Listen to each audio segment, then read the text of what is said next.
and welcome to Life Support Live, the weekly live show that explores how Star Trek can help us to boldly go in our own lives to better ourselves and the rest of humanity. Yes, that's as a famous starship captain once said that, I do believe. Which reminds me, another famous starship also once said, wherever our mission takes us, we're going to have a little fun along the way. And perhaps see some strange new worlds as well. Hello, everyone. I am psychologist Dr. Ali Mattu. There are some strange new chemicals anyway. And I am Dr. Trek, Larry Nemecek. One of us is a real doctor. And as always, we'll leave it to you to determine who that might be. On this week's episode of Life Support Live, we're talking biochemicals, inspired by this week's episode of Star Trek Discovery. Ooh. I know, Larry, we originally last week said we'd probably tackle Star Trek Picard this week, but the Discovery episode seemed like it was evoking a topic we haven't really dived into before, and Picard, meanwhile, seems to be just on the verge of something much greater. So I'm excited to talk about this episode. Basically, what you're trying to say is that for once in history, Discovery seemed interesting. So for us, that's not what I said. Maybe relative to the last few weeks, we've got more to talk about on this week's Discovery than we've Isn't that what I said? Isn't that what I said? I think that's what I said. Okay. So, folks, yes, everybody, we did not totally miss the fact that Picard premiered this week. That's what we're saying. Yeah. We'll have more Picard. Yeah, we'll have a lot more Picard to talk about next week. So, in the comments, whether they're below us to that side, probably not there because that's where Larry is, maybe over here, let us know what is your favorite Star Trek episode that dealt with some type of biochemical-induced change. Maybe it was some kind of mind control substance. Maybe it was a substance use problem. Maybe you just really like anytime Janeway talks about coffee. Whatever it is, let us know in the comments. What are your favorite episodes? And Larry, maybe we should talk about right up top, in case people missed our announcement last time, where we are in Life Support Live.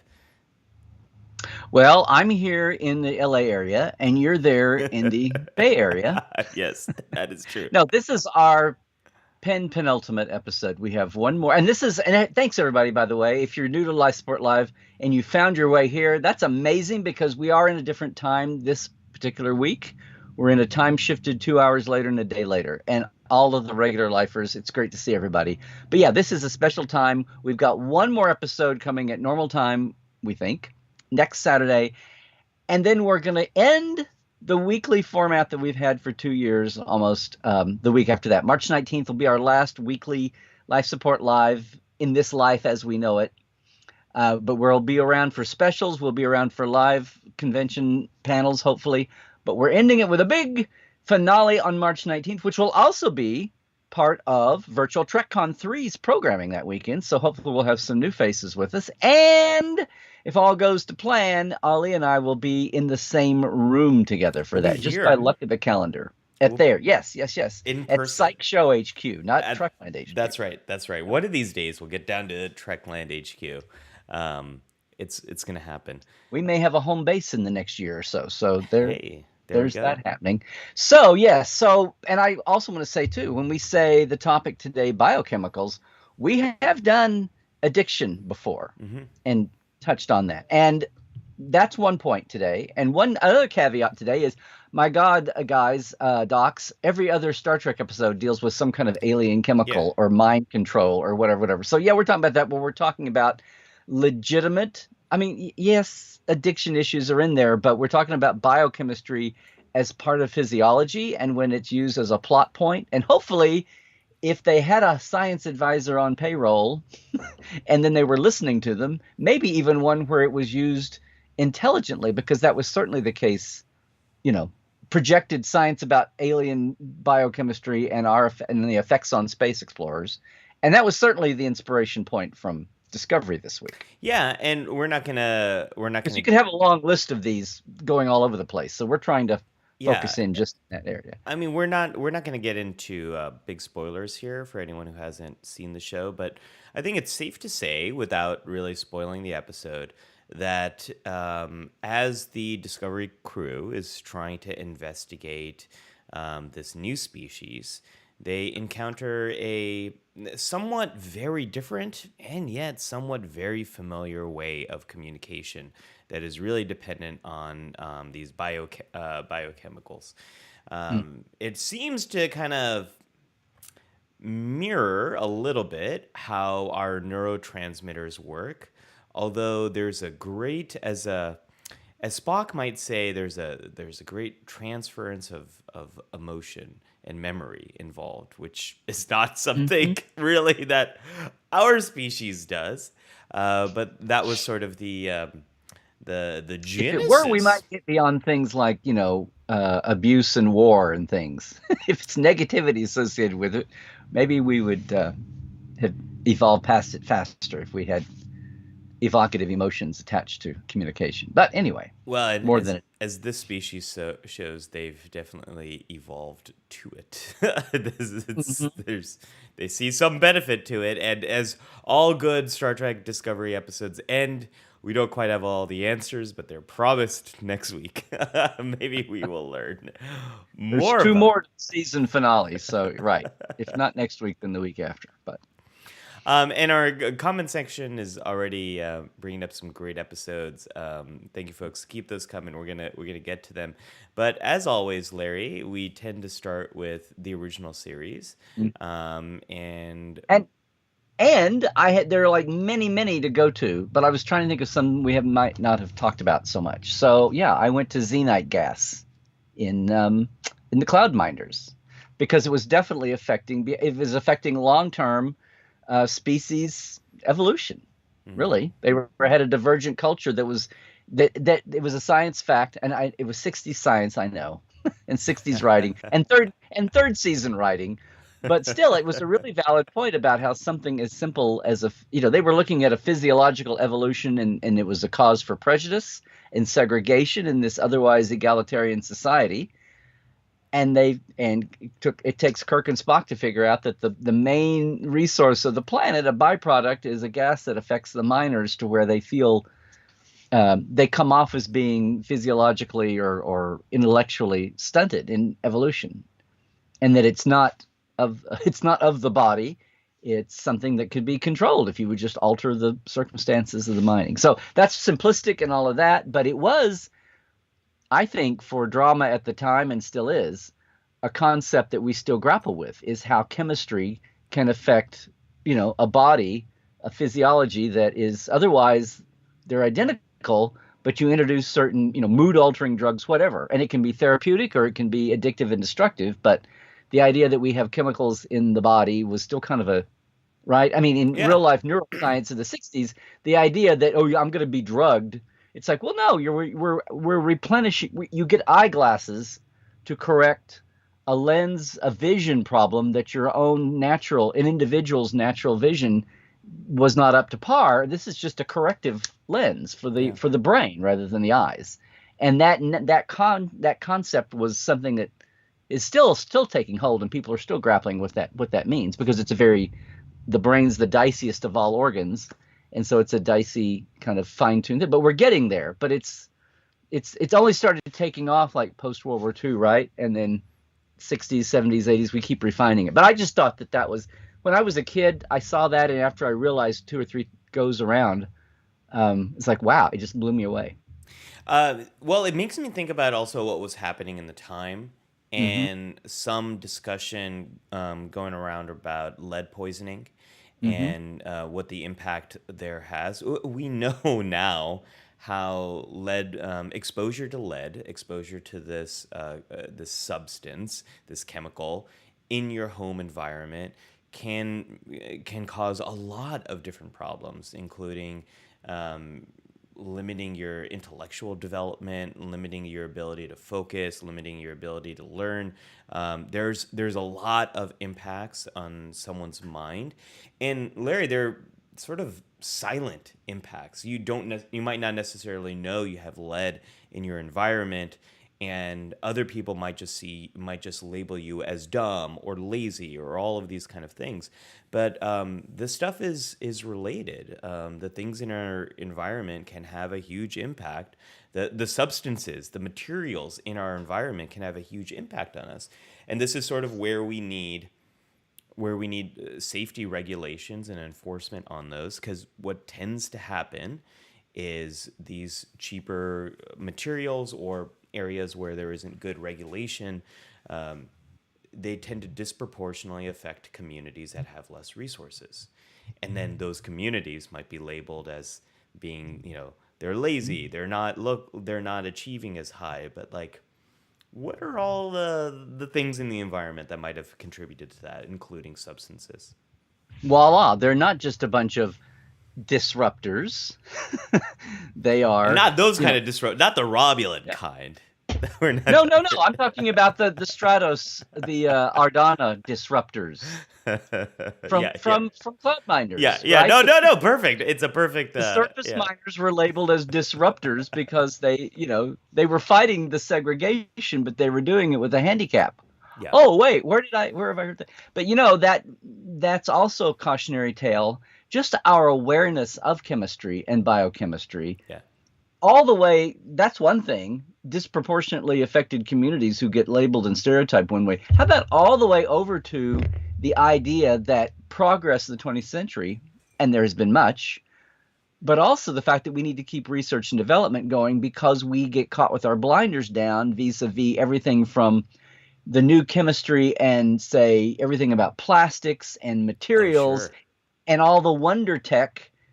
I mean, I'm thinking of everything from the ladies painting radium on the watches, right? And Yeah. dabbing their paintbrushes on their tongue, and then they have cancer from the radium that no one knew because it was so new, all the way Yeah. to all the carbon, materials where people are getting cancer from gasoline to materials to what's in our food and food additives, the obvious stuff. Yeah. You're putting plastic in food, kids. And two, even soldiers in wartime around materials, and I don't mean atom bombs, I mean these like fire pits when they would just burn all these toxic chemicals, Agent Orange in Vietnam, and then the fire pits that we were talking about, the last few years where they would just burn military surplus and Yeah. trash, and soldiers who were stationed near that were coming home with new cancers that no one stopped to think. I mean, it's just a whole range there, all aspects of society, and an awareness on,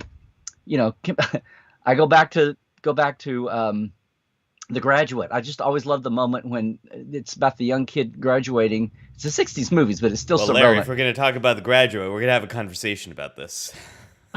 One line, where the friend of his dad looks at the young college graduate and he's like, Benjamin, I got one word for you. He goes, yes, sir. He goes, plastics. Plastics, sir? Plastics. Like it's the thing of the future.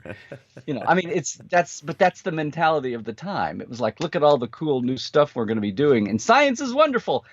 But science also has its. I'm not trying to be crazy mad scientist detractor B movie guy here, but uh, some of these things. I as a baby boomer, I look back at all the comfort food that I had, so Yeah. much of it growing up with, and I realized how much of it was like chemical induced. Now that's like, we're like, oh my god, and the new wave of food and bioorganic food ingestion has opened our eyes to something. So it's just alongside everything you were saying, I'm just saying we just need to stay on our toes with our research and watching every new wave and watching for the. It's hard to do that because you get caught up in the Yeah. excitement of the positives. I'm someone who has been cautious about all these claims of, oh, this is bad for you and that's bad for you. But recently I've learned about two things. And the first one I'll pick up on what you were just saying on plastics. My most recent video on the Psych Show was actually about this. It was about, are there plastics in your brain right now?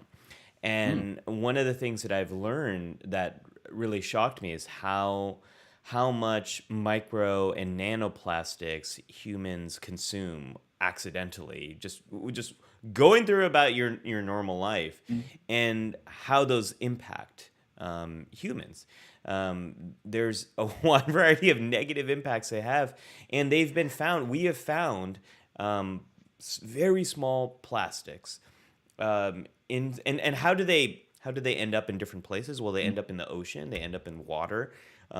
Plastics are indestructible. We've made this indestructible compound, and then we put them in everything, and then we sold them for decades and decades, and they can't. The food and the wrapper Yeah, and yeah, the horse it rode in on, the shipping container. I mean, everything. yeah. They get out Yeah. there. They get out in drinking water. They get out into, and again, like this most impacts communities that don't have a great landfill situation, but it ends up impacting all of us because it gets out there in the ocean. Anyways, Yeah. I'll have. and then it sort of comes back into our food chain here. But anyways, recently we have found plastics in the placenta of mothers. We have found plastics in many different parts of our body, and we have found plastics in the brains of animals. And there's recent research that plastics are likely probably able to cross the blood-brain barrier. So it's a good cautionary tale about marching forward too quickly without really realizing Mm. what might be the consequences here. And then something else I learned, you know, Larry, there's this big myth that sugar causes hyperactivity. So like you go to a kid's birthday Oh, party. sugar. Here's the meter on sugar over the decades, right? On Oh everything. well, Pick an aspect or an avenue. But yeah, but go ahead. yeah, there's a lot we can unpack with sugar. We evolved to like the taste of it, but we got it in fruits that had a ton of fiber. And so you eat a fruit, you kind of get full. But then we've learned to concentrate it into small little candies and cakes and all that stuff. And now you're getting this massive exposure to it that our ancestors never got. Anyways, that's a different problem. But there's this myth that sugar causes hyperactivity. You go to a kid's birthday party, they eat cake, now they're running around, all that sort of stuff. No, there's no relationship between sugar consumption and hyperactivity. It's usually the context that kids are in. They serve cake. They're also at a party. They're gonna be bouncing around. However, there is some recent research that came out that Hmm. I was really surprised by, and that's certain people are vulnerable to the effects of artificial colors. And there's a lot of artificial dyes and colors in Right. candy. Um, my favorite candy, Sour Patch Kids, is loaded with a bunch of, red dye number 4, and you're like, what I the? was gonna say, go back to M&M's, the original, one of the originals here. Yeah. Yeah, and so what some people, not all, but some people will experience more ADHD type of problems. They might not have ADHD, but they're more likely to experience these kind of problems or impacts on their mood from these artificial dyes. And so if you're gonna have candy, try to get some without the artificial dyes here. But this gets back to lead. This gets back to this TOS episode, Larry. Wow, we could probably have spent a whole episode talking about this, but all the stuff in the environment can have a huge impact on your mood, your ability to learn, your ability to relate to other people. There's a lot, and there's so much. Scott says Sour Patch Kids. Okay, this isn't gonna work. I don't wanna. I don't want to ruin. They're This my favorite explains candy. much, Ollie. Yeah, Yes. yeah, they're my favorite candy, folks. I know. Um, Oh, you're a savory, not a sweet. Okay, well, oh, hey now, I'll take the savory I too. appreciate the great sacrifice you did when you got some Skinny Cow vanilla ice creams for me when I was up.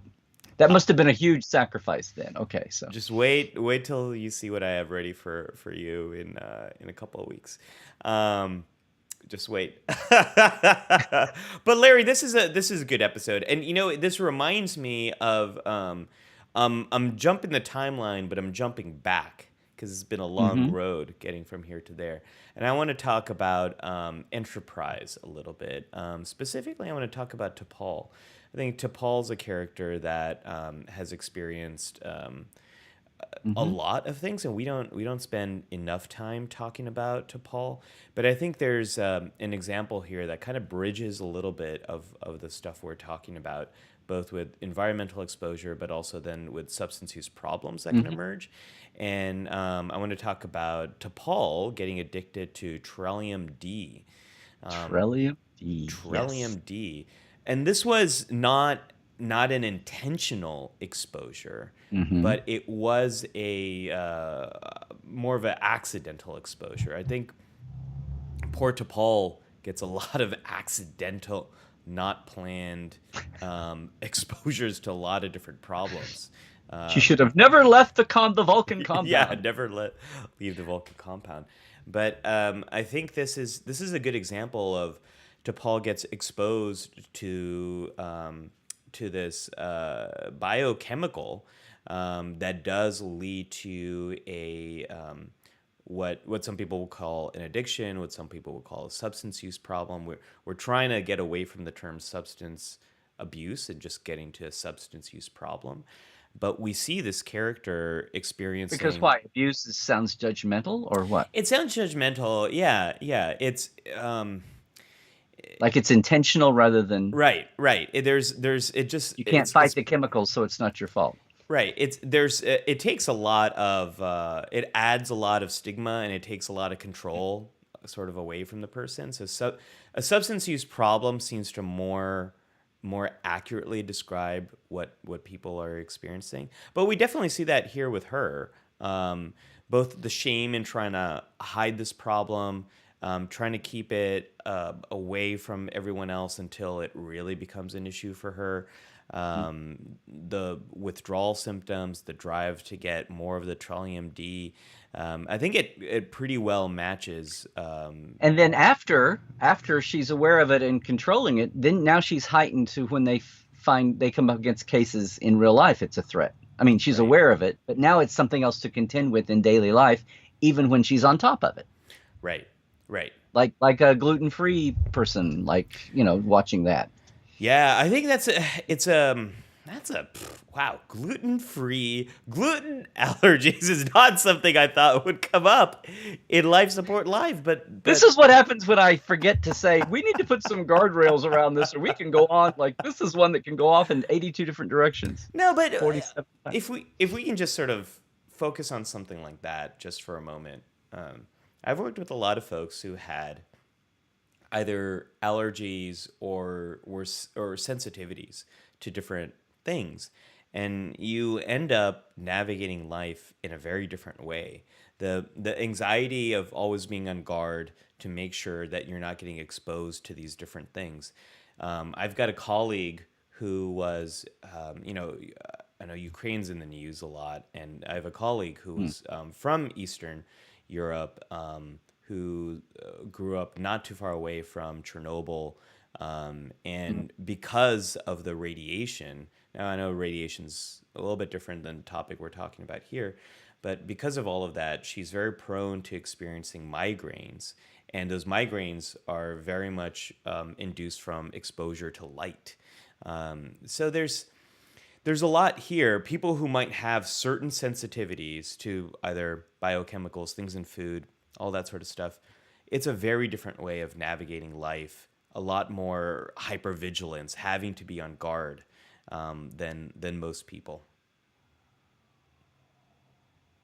Yes, yes, yes, yes. But it's part of this is it feels like it started with talking about not just talking about cloud minders, but talking about the 60s. Yeah. It feels like, and you're the scientist here who's had hopefully history of science. But it feels like this is it's not just about the facts at hand. It's just the whole idea that that we're aware of this realm and to be aware of it and to be looking at everything in a second look. Like anything that used to be labeled as progress, now we have to step back and say, well, how much progress was there? And where all these hidden chemical um, after effects on our bodies, on the environment, on the globe. I mean, all these implications, and that newer, better, faster, quicker, cleaner, or not cleaner, wasn't necessarily a good thing. That there'd be some hidden consequences, and to stop and think about the hidden consequences before a generation or two went by and we knew that the ladies painting radium on the watches was not a good thing, or before we knew that, hey, I grew up as a Velveeta kid, and the idea now that I was eating Oh, plastic cheese, that was like a loving thing from my mom to put an extra slice of cheese on.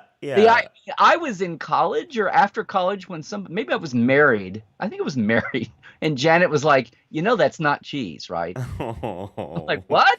No, it's oh, cheese. It's right there with the cheese. And it's like, no. And then, as time went on, I realized that they'd stopped putting Velveeta with the cheese in the refrigerator section. It was just sitting on a shelf because it didn't need to be refrigerated.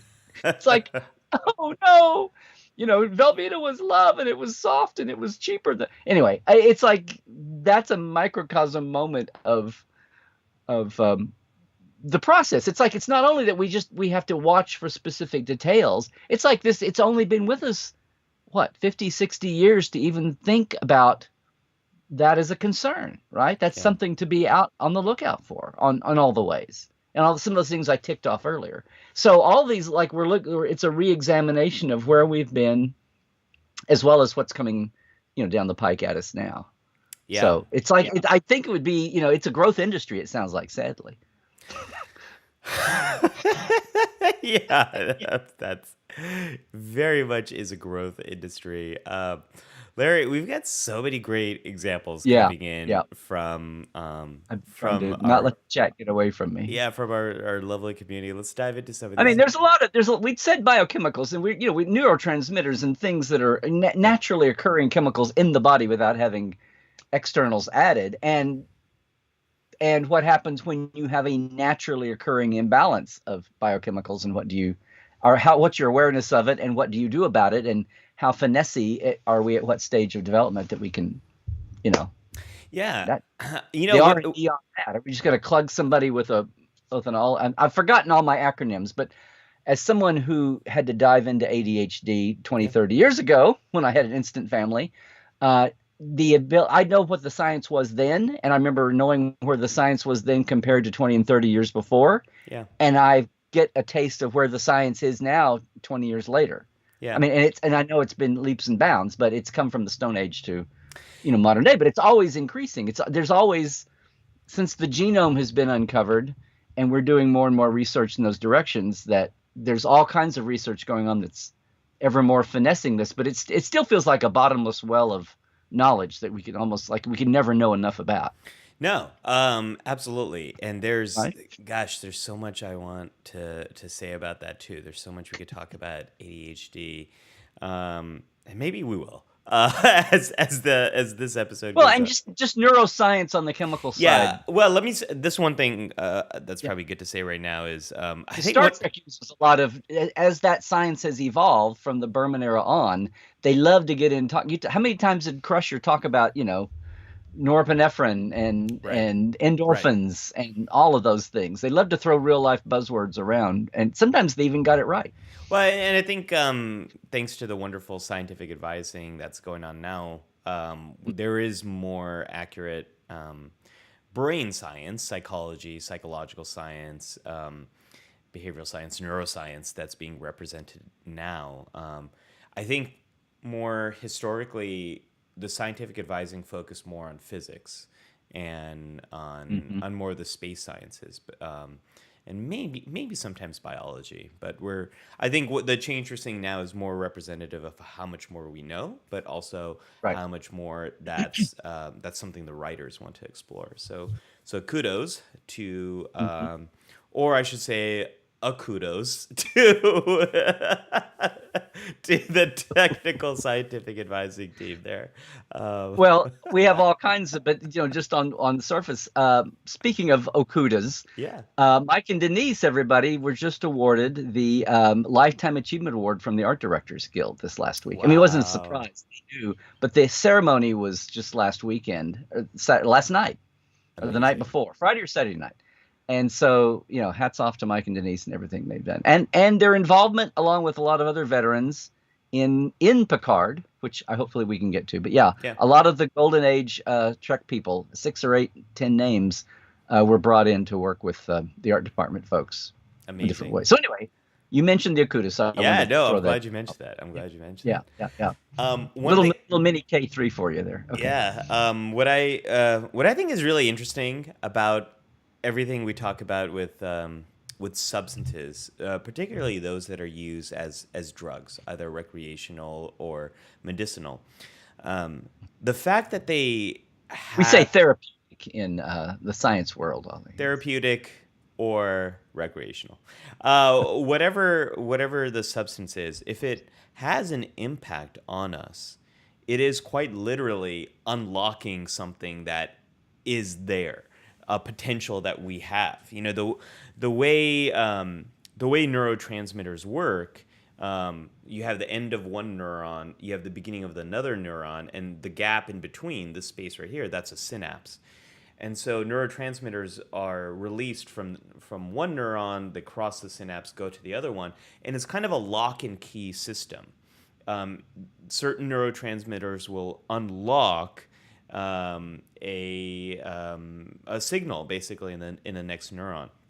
The only way in which drugs have any impact on us is they are unlocking things that are quite literally already there. So I think that's just kind of interesting that all these substances that exist, they are through some combination of this of these locks and keys opening. They're unleashing stuff that we all have the potential for. You know, a lot of times people ask me, and I promise this will make Mm. sense, Larry. I'm gonna tie this back My together. my mind immediately leaped to something, but I want to see what you're Ooh, going to say. don't forget that. Um, My mind just leaped over there, so I'm going to hear what you say first. remember. Uh, and I'm with you, Larry. I'm with you. All these hallmark moments that crystallize Kirk and Spock, Wrath of Khan. You Oh, know, you saw my I comment. saw, Yes. and like, where's McCoy? The next movie hinges on the fact that an unconscious McCoy is there around the corner, Oh no, it's remembering. always the damn glass and the Yeah, hands, and yeah. everybody goes, "Oh, look at them! Oh, look at the two of them! Oh, it's the glass! Oh no, it's McCoy sitting over there." Oh, fine, okay. I am 100% with you. Um, Damn it, Jim. The sequel depended on my knowledge, and I'm not even in any of the memorabilia. And if McCoy had been a Tellarite doctor, we wouldn't even be having this conversation at No, all because it would have been gone in the third draft. exactly. So okay, Yeah, yeah. Telluride Doctor for the next Star Trek series. Let's make it happen, folks. Let's put in that Section 31 series. I'm sure that one's it's just in. around the corner. There's a Tellarite doctor in Prodigy in Chakotay's crew. Oh, yeah. Remember? Yeah. Well, we'll see if we ever see Chakotay's crew. Probably not. We'll find out. It even looks like a non-biker Tellarite, so I'm excited. So it's animated, but And Charlotte's it'll got be a good beautifully point. drawn. Charlotte's got a good point. I will never understand why Hallmark thought dying Spock would make a good Christmas ornament. It's good. Hey, folks, remember this moment that made you cry? Let's immortalize it forever.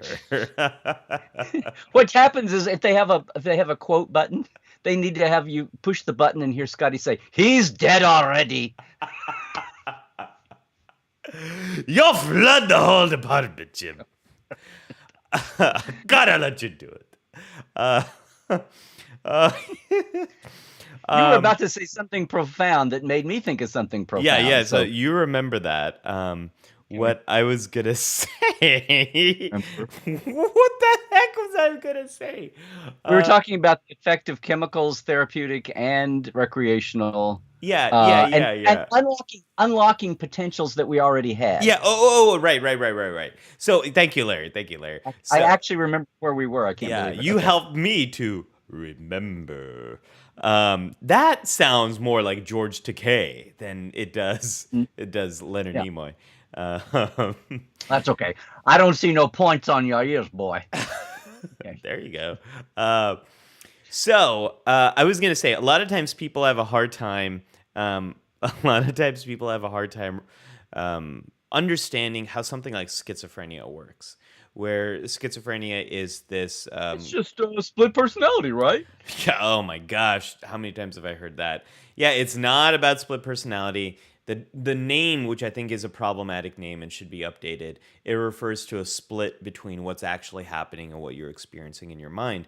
And with schizophrenia, people tend to hear or see things that are not necessarily happening there around them. Most often, it's more about hearing than it is about seeing. That's more common. But anyways, you might also develop beliefs that aren't actually based on real data, but based on what you've been experiencing. And so people are like, man, I have a hard time understanding what this experience is like. And then I just tell people, have you ever been home alone? It's been raining outside, the wind is howling, and you hear something, and you think someone's in your home, or you think something's going on, and you're having a lot of anxiety. And it turns out nothing's going on. It's just your heightened emotions, these weird sounds you're not used to, and you're really confused and scared. That's what it's like to have schizophrenia. And that's something that we experience all the time. And all of the mental illnesses, there are degrees of everything we experience there that are everyday phenomena, everyday experiences. I used to have a big bee phobia. And if I encountered a bee sometime during the day, the rest of the day I would be on guard, on edge, and I'd think, oh my gosh, did a bee land on me? When it was like, the wind brushing against my skin. But we all have the capability for these experiences. And just like every substance out there that's used for a drug or used for therapeutic or recreation, we all have the capacity to unlock what those substances can do. So, just wanted to share that. But Larry, you had something you wanted to share. Well, we're talking about this. When you said this time period, this element, I'm thinking about this, and not that I'm a huge expert on this, but just as a lay perspective, the 60s, and say Timothy Leary and all of the LSD, the mind-altering psychotropic type experimentation, where a lot of people, the masses, if they went that direction, were just going to it to get high, whatever. But there was like what? You help me here. The kernel of a scientific plausibility opened up by people abusing it, but trying to experiment to see what the effects. And the military did this too on the staring at goats. Are you thinking of MK project? Whatever it was called, the CIA project, Yes. trying to mind enhance. Yes. But everything, I'm thinking of LSD first, but that the abuse got the attention and led to the drugs being heavily regulated, which they probably ought to be. But organically, you've got mushrooms, and you've got there's organic substances. They don't have to be manufactured chemicals. Yeah. But the whole thing about the effect on the brain, and even what you said there was a kernel of this, is opening up the brain to the potential that's there and it's locked away. And now I'm almost thinking, how next door is that? I know we talked about this before once, and how it was Hollywoodized up a little bit, but that whole potential about sometimes people who have been severely handicapped or they've got some kind of a mental or a physical disability, especially if it's neural, that, a beautiful mind syndrome, where you're open to seeing something incredible, but you've got disabilities over here. It's not a compensation, but it's like your physiology chemistry recipe is so atypical that, on the other hand, you present as handicapped or physically disabled, but on the same time your brain is open up and you're doing brilliant research and you're making leaps in science. But I'm rambling here. I'm trying to think like Einstein had some behavioral quirks, oddities, and sometimes this even gets back to, I don't know, the stereotypes about crazy professors or something. They're brilliant, but they can't, ADHD or whatever. They can't tie their shoes, but they're brilliant in their science. And I know I'm dealing with a lot of lay examples here, but it feels like there's a spectrum here that's connected to the ability to make leaps, to see the unlocked potential, and everything from the effects of some chemicals on that to just the fact that that's how your own personal recipe has evolved, that you can be brilliant there, but you're lacking in other areas, whether it's physical or neural. I probably vomited up a whole bunch of garbage here, but I feel like there's a connective tissue to some of this that sometime what you were talking about, some of these drugs unlock the potential that otherwise wouldn't have been accessed. And whether it's an artificial or it's a natural occurrence, that sometimes that's a very real situation. Yeah. Anyway, and I I was thinking specifically of some of the actual scientists who were trying to experiment in the 60s with mind altering drugs to see what kind of, it's now it's stereotypically, it's psychedelic, fonts and art and movies and, Beatles where they whatever it was. But at the core of that, there was a scientific study, a method to seeing those effects and seeing what the effects of a brain were. And it wasn't just pleasure highs. It was, are you going to unlock some neural capacity that might Yeah, not if be accessed? whoever might not be aware Or of this, Eastern cultures. Okay, I'll shut up now. no, whoever might not be aware of this, just do a search for Project MK Ultra. This was the CIA's attempt to experiment with LSD, other drugs, and see if it was possible to brainwash or have forced confessions out of people. Um, this isn't really something that's taught, Larry, and I know you and I are both big history proponents for a variety of reasons, but this was something the CIA did for a very long time. Didn't really learn anything much from it, but it's I'll talk about this more in the counselor's log, but every culture has in some way used different substances for their own purposes, for either culture, for rituals, for therapeutic uses, Hmm. whatever it might be.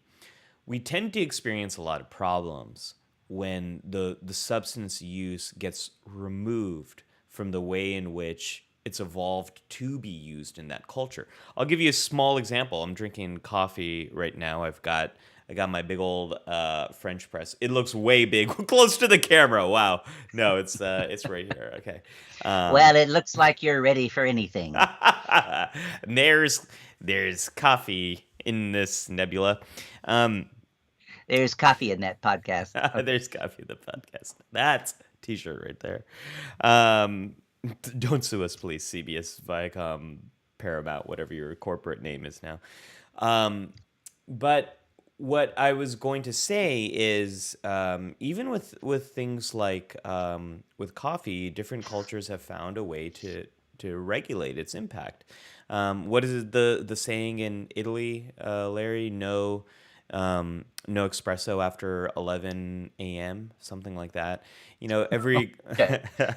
Didn't know. that not something that would work in a place like New York City, but you do have ways of regulating the use. And when you're thinking about things like mushrooms and a lot of these drugs that we're only now beginning to understand the therapeutic benefits of these type Hmm. of drugs, historically they've been used in different cultures for specific purposes. A lot, the idea of a vision quest, which I know is something that Chakotay brings up in Voyager, and Chakotay does experience in Voyager. No one bats an eye at it because they know that this is a cultural tradition, that Chakotay knows how to use this substance. And traditionally, what it's been done is there's always a guide. There are people who help you set an intention and purpose, and it is used to sort of help in times when people are stuck, or when people are making these phase of life changes, which is just now, Larry, we are beginning to in the United States, we're beginning to unshackle ourselves a little bit from the Just Say No, Nixon Hmm. era. Well, Just Say No is more of a Reagan Reagan. Yeah. thing, but Yeah. there was a lot of bans placed on the scientific investigation of certain substances in the 70s. And as a result, we are so far behind in our knowledge of how these different drugs could be used for therapeutic benefits. I think the some of the research that's coming out now with psychedelics is some of the most exciting research that we've had in psychiatry in a very Really? long time. Yeah. Oh, absolutely, absolutely. It's what a lot of these drugs seem to do is kind of press the reset button on a lot of strongly ingrained habits. So someone who hasn't been responding well to anything else we've got, whether it's a therapy or a drug for anxiety, depression, they might be very good candidates for using these new drugs in a way that can kind of reset things for these individuals if done right. If Almost done like not to abuse this term that you probably, I don't know if you like it or not, but it's almost like a shock therapy for the neural Well, system. and that's the thing is a lot of these drugs now hold a promise of potentially offering a different path versus even higher level interventions like ECT, electroconvulsive therapy. So yeah, I'm very Excuse excited. me that I laymaned on you there, but okay. ECT. Also a good T-shirt. Sorry for laymaning on you. Yeah, but Someone writing these down? Someone writing these? Okay. we should mention some of these examples that people have been bringing in the Yeah. in the comments section here. There's a few Star Trek episodes. Charlotte was saying, okay, just not coming up with titles today, but the Next Generation episode that messes with the brains of the soldiers class. So they would imprison the soldiers when they were not on active military campaign because they're a danger to society. Jeff McCarthy was a soldier, and Yeah, James yeah, yeah. Cameron Roga was Danar. They yeah brought it up in Lower Decks. in Lower Yeah, Decks. yeah. Yeah, I and started to say the high ground, but it's not the high ground, is it? and Charlotte, your example here made me think of the Jem'Hadar and how The Hunter. yeah Yeah. the Jem'Hadar are sort of the logical extension of all of that, The and super soldier. Yeah. yeah. This sort of set off a discussion here in our comments section about smoking and how Libby said, my dad joined hoping he'd be out before Vietnam heated up, and it worked. He's the only person I've met who would smoke if offered a cigarette, but never got addicted. He never bought them. He would just take one if offered. Like, there was a comment going on in a discussion about how Social smoking. yeah, cigarettes were offered to a lot of soldiers as a way of helping them to deal with everything that was going on. Well, World War II, you get your pack with your chocolate bar, and there'd be a pack of Camels or a pack of Lucky Strikes. Yeah, and some of the changing knowledge we have about these substances. Libby said smoking used to be considered good for us, and 7-Up was given to babies as a pure drink. And Scott also said that doctors Don't tell me that 7-Up isn't the best naturally occurring. it's beverage clear. to take. It's Sick. clear it It's must be good clear. for you. And Scott said doctors advised my grandma to start smoking in her 50s to help calm her down. So, and 7-Up does settle your stomach. Don't tell me not to take 7-Up when I got enough. I like 7-Up. I don't like Sprite. Yes. I like 7-Up. Oh, really? Okay. Scott said my I can tell dad the didn't start smoking until he was encouraged to in Vietnam to help keep them awake. So I think Lara, no, Roga Danar, Jem'Hadar, and a bottle of Kanar. Let's talk I about was gonna say, I was just gonna go there. Okay. let's kind of unpack this, because this is something, and the connection here. This is something there's a Let's similar get the thing. Jem'Hadar out of the bar and the Kanar with Damar, and let's get them back into the microscope. It will be far. So we off can the view top. from afar. Yes. Yeah. Let's sort of talk about this, because this is something that we've seen in Star Trek, but it's also something that has definitely happened in real life, is using chemicals, using these biochemicals to address the problem of the horrors of war or controlling soldiers, like we see with Jem'Hadar. Yes. Let's address that. Yeah. Okay, I think we just did. What else did you want to say? No, I mean it's a all these things we're talking about. We're talking about a TV show, a set of movies, and the fundamental point is storytelling. And then hopefully in Star Trek's case, we're going to illuminate some corner of human experience that would bear witness to being illuminated.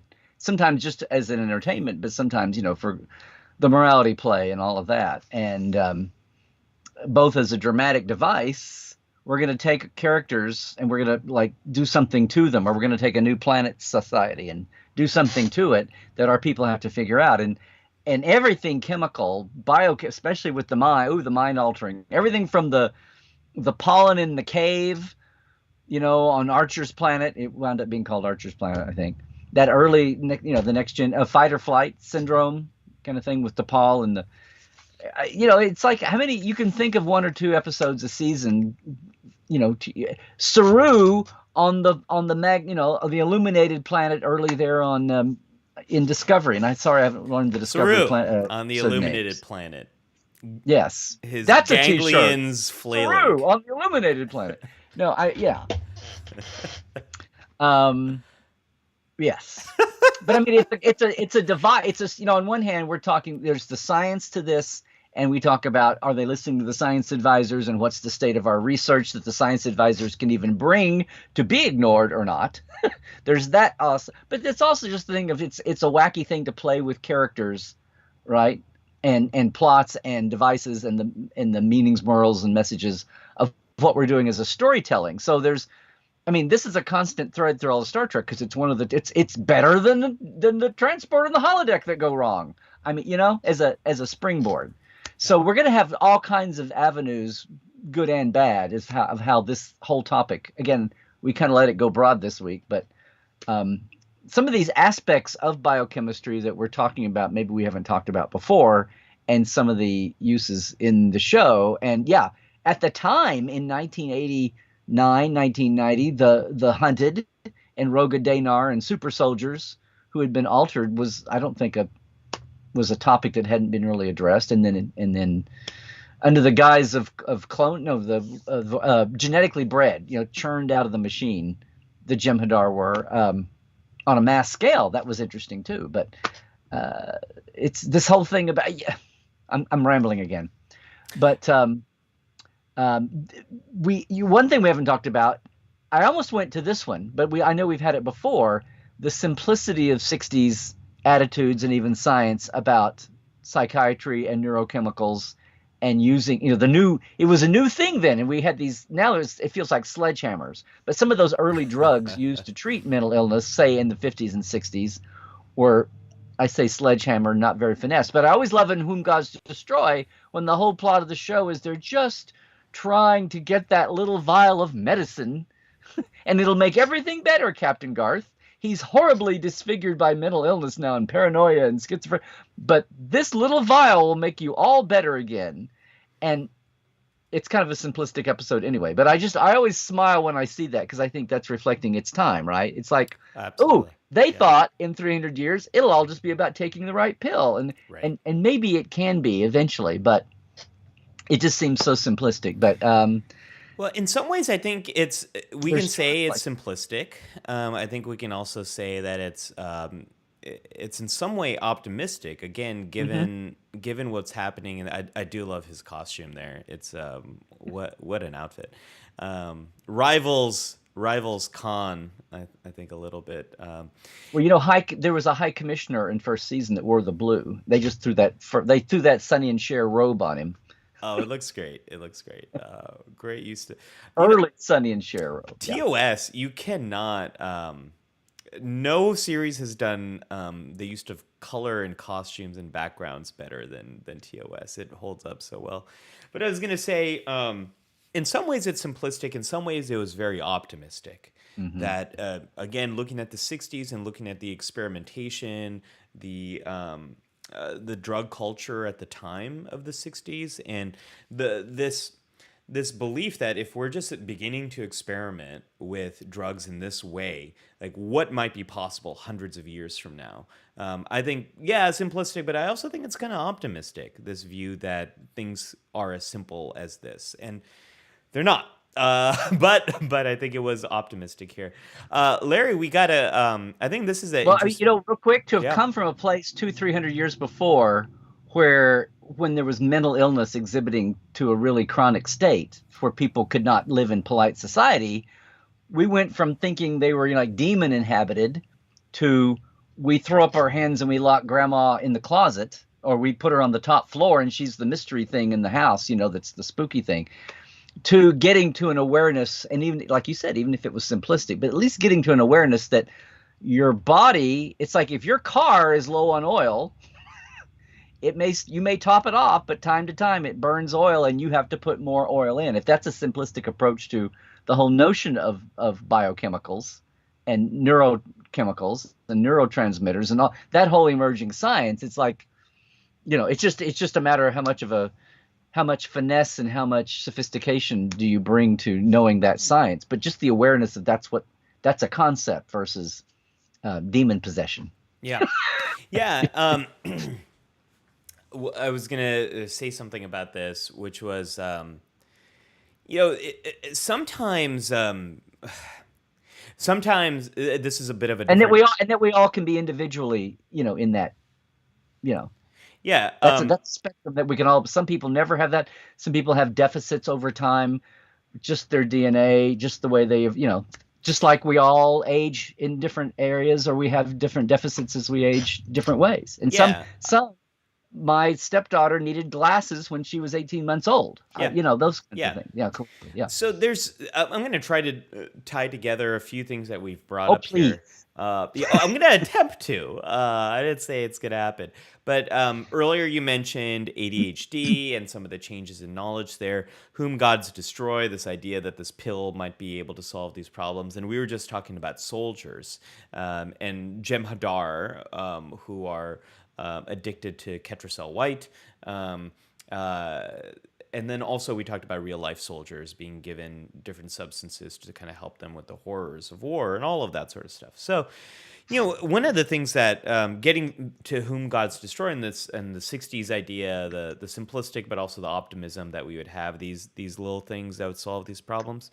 There's been more recent efforts to try to find some way to stop PTSD from forming after someone's been exposed to a trauma. And you can see how this would be particularly helpful for soldiers. You can also see how it could be maybe some ways, there can be an ethical debate here, right? Like, what is the implication of helping soldiers to not struggle with the horrors of war? Like, what does that mean? What would be the societal implications of doing something like that? But you can also think of people who are... I mean, besides giving them cigarettes. Yeah. Yeah.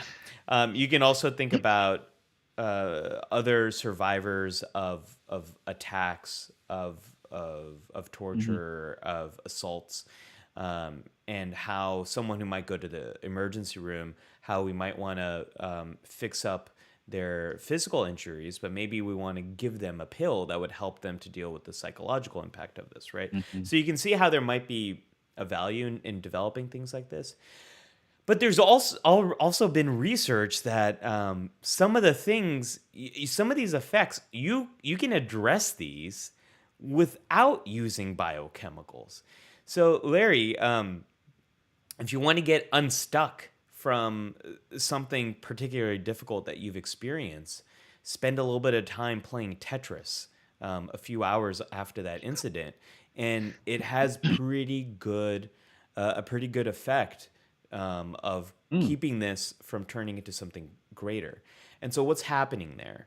What happens is that a game, a puzzle that really occupies your mind and really occupies your hands and your vision, it takes some of that super focus on the traumatic event, and it kind of, instead of having the spotlight on the trauma you've experienced, it's focusing on something else, which allows more of your brain's immune system, your psychological immune system, to kick in. Because it's a lot of that thinking over and over and over again about what's happened that can lead someone to experience more PTSD symptoms after a trauma.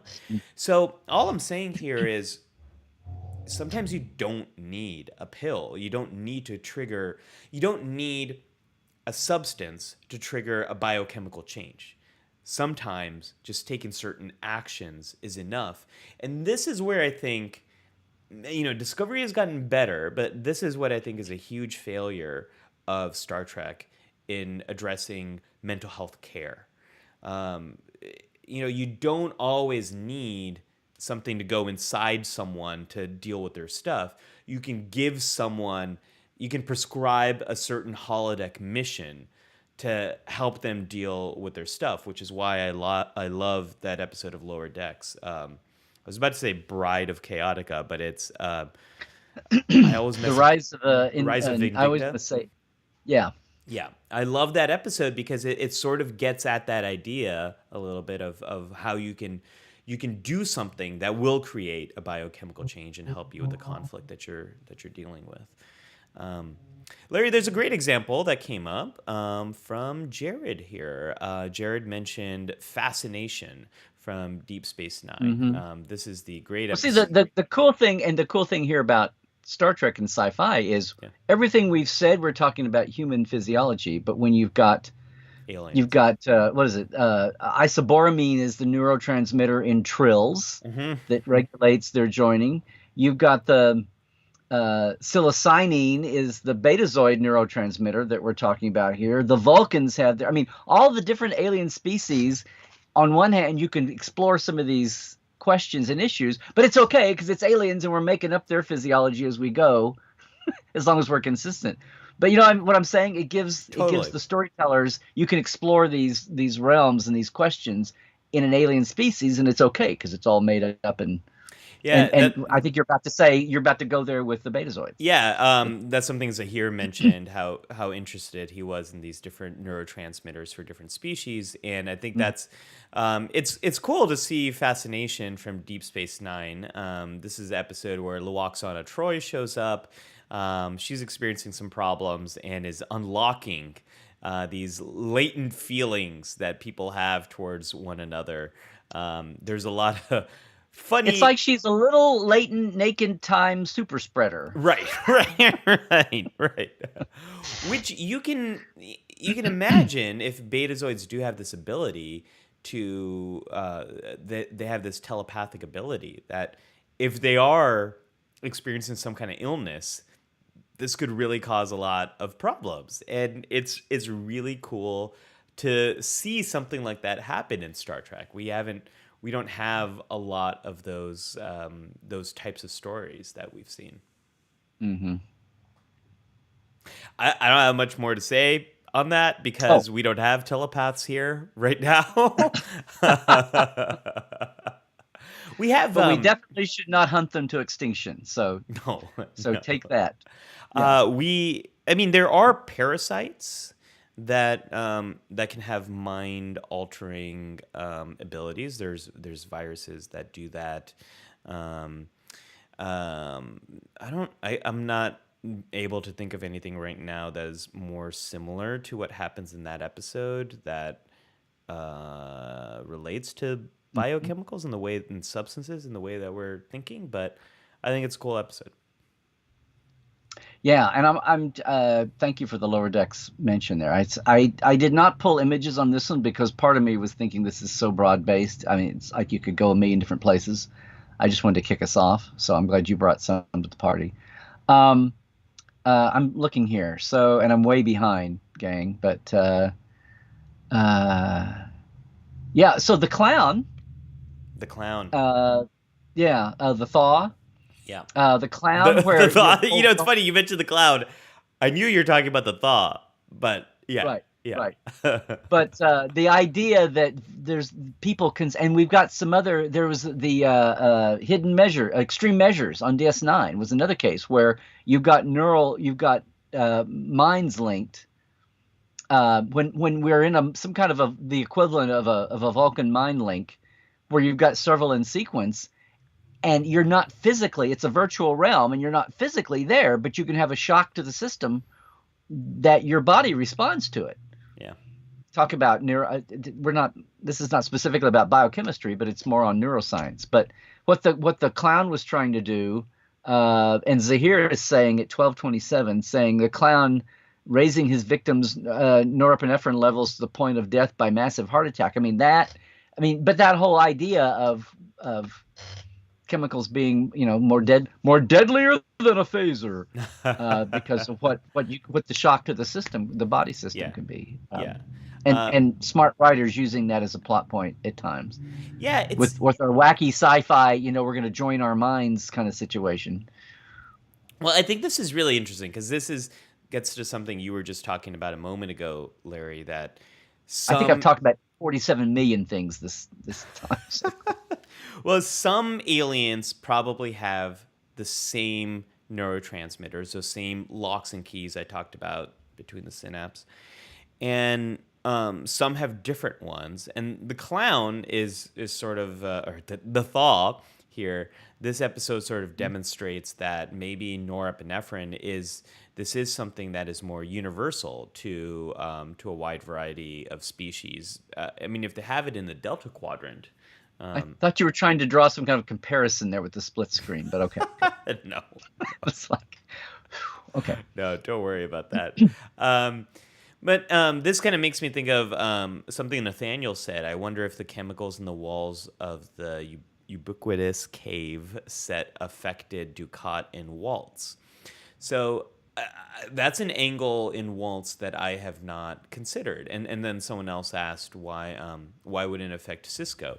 So we know that there are some biochemicals that uniquely affect certain species.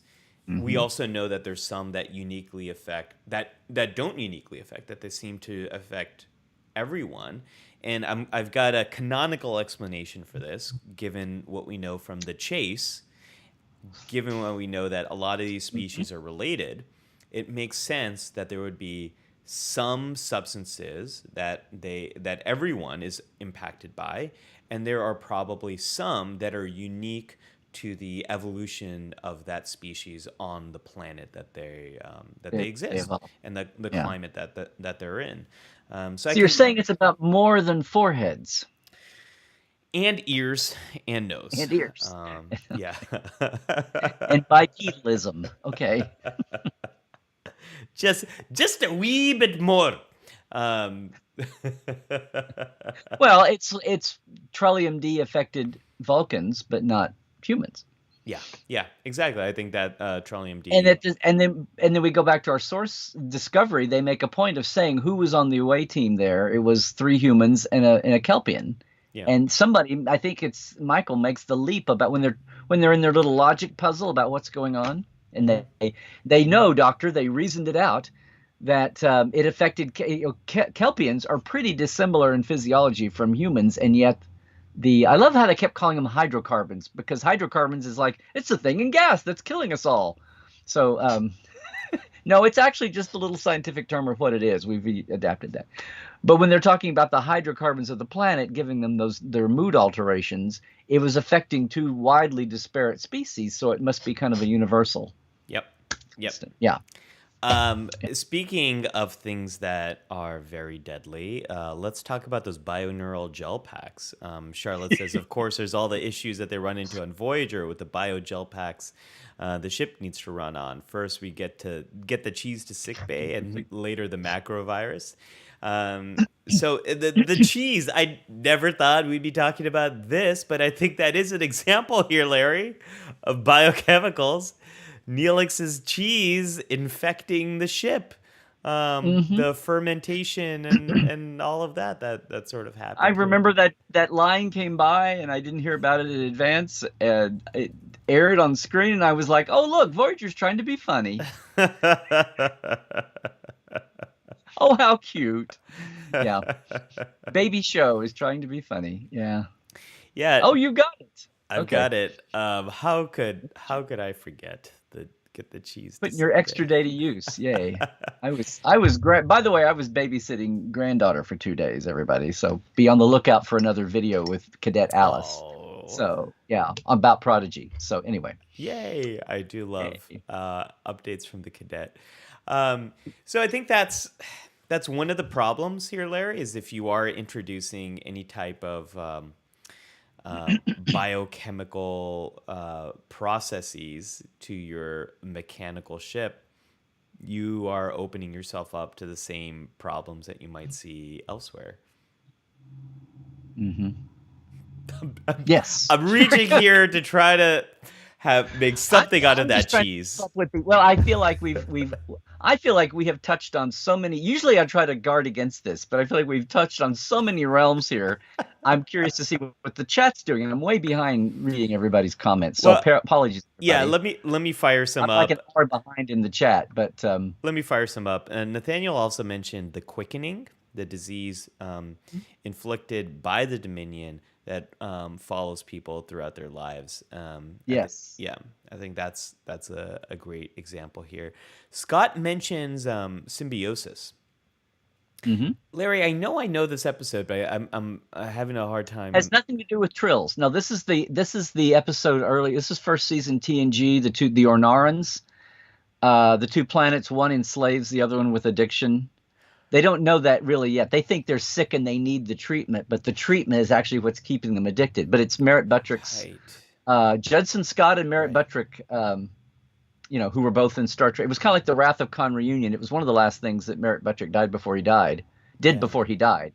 But it's the psychology of the afflicted culture planet being addicted to a drug by Felicium, now that I think about it, Oh. by the others, and the Enterprise crew, of course, figures it out that you guys should stop. They're trying to help the afflicted culture without violating the Prime Directive, and they do kind of eventually. But yeah, it was one culture had grown to be addicted to the other, and the other were seen as they were seen as their doctor, not their pusher. Yeah. Well, that is a great example, and I think that speaks to. We could spend a lot of time talking about that too, about why it might benefit certain groups of people in power to Mhm. keep a different group addicted to a substance. Right. Like It's not always so clear cut as Founders and Jem'Hadar. yes, yeah. Sometimes it is, but most often it's not, and that's a really great example of that. I think that's a really good one. I'm trying to. I think we've caught. Someone Yeah. mentioned, and I'm apologizing. Maybe it was Zahir. Maybe it was I forget now. So apologies. Someone early on mentioned the space amoeba and the whole concept of space madness. Oh, But I'm right. also thinking of Interphase from Tholian Web and space madness, and with the Expanse and Enterprise. I'm I thinking think that was that Nathaniel. Hopefully, we get to talk about the yes, giant space amoeba yes. and Thank its you, effect Nathaniel. on Sorry. two I was starships. trying to get back to you. But it's a sci-fi trope to talk about space madness, and even who was it that was just Dal does that in Prodigy. He's trying to tell Hollow Janeway about Gwen, why she's tied up in the chair, and he says, "Oh, it's the space flu," and then later he says, "It's the space madness." And he says, "I thought you said it was the space flu." It's both, but it's like a trope. But the effects of things, the space amoeba and its different fields of electrical discharge and all that, but the heightened effects on the crew getting irritable, the crew going crazy, and then the interphase of Tholian Web, the same thing. So I mean, this is it's shortcut sci-fi science in the 60s, but what do you say to that, Doctor? what I say to that is something that I hope our species gets there, where we're exploring parts of the solar system. I hope we get to some type of expanse type of future, minus all the war, and all the Beltawala conflict. However, I hope we get there. I think one challenge is going to be, Larry, what happens when we do get exposure to things that we've never been exposed to before. I know there was a lot of precautions set up after Hmm. the Apollo mission Right, the to, early ones. yeah, to not only secure the astronauts in decontamination. They did not use decontamination gel like they used on Enterprise. I don't think those astronauts would have been down for that. But Why? they. It's been a long road, but we're not going down that one. Why, Michael? This is why we left you alone in the command module. Yeah. But also there was concern about the lunar rocks as well. I mean, this has been a great lesson we've learned from the last couple of years. What happens to humans when they're exposed to a novel virus, and it's very concerning what can happen. Now, what happens when we get exposed to novel elements? When we're adding things to the periodic table of elements as we explore, as we boldly go out there. I don't know. But we had this with radioactivity. Nobody understood what radioactivity was. It took a few years of people. Marie Curie wound up dying of a cancer that was a thing that didn't exist until the material existed. Yeah. And those were elements, not just constructs like compounds, but those were elements that were radioactive. And Yep. yay, we discovered them, and B, we discovered them, or boo, we discovered them. Now we're dying. Yeah. A couple other examples before we move on here. Wouldn't Ponfar be the trickiest of biochemical changes? Yeah. I don't know. Even evolutionary yeah. Yeah. Well, you've got the whole trill joining thing also in there too. Yeah, and this is where talking about guardrails. When are we talking about hormones? When are we talking about biochemicals? When are we talking about all of this? It gets a little wibbly wobbly. Yeah, neurotransmitters. I get you. Nathaniel also said, I would caution against making artificial substances to be a singular problem. He talks about the role of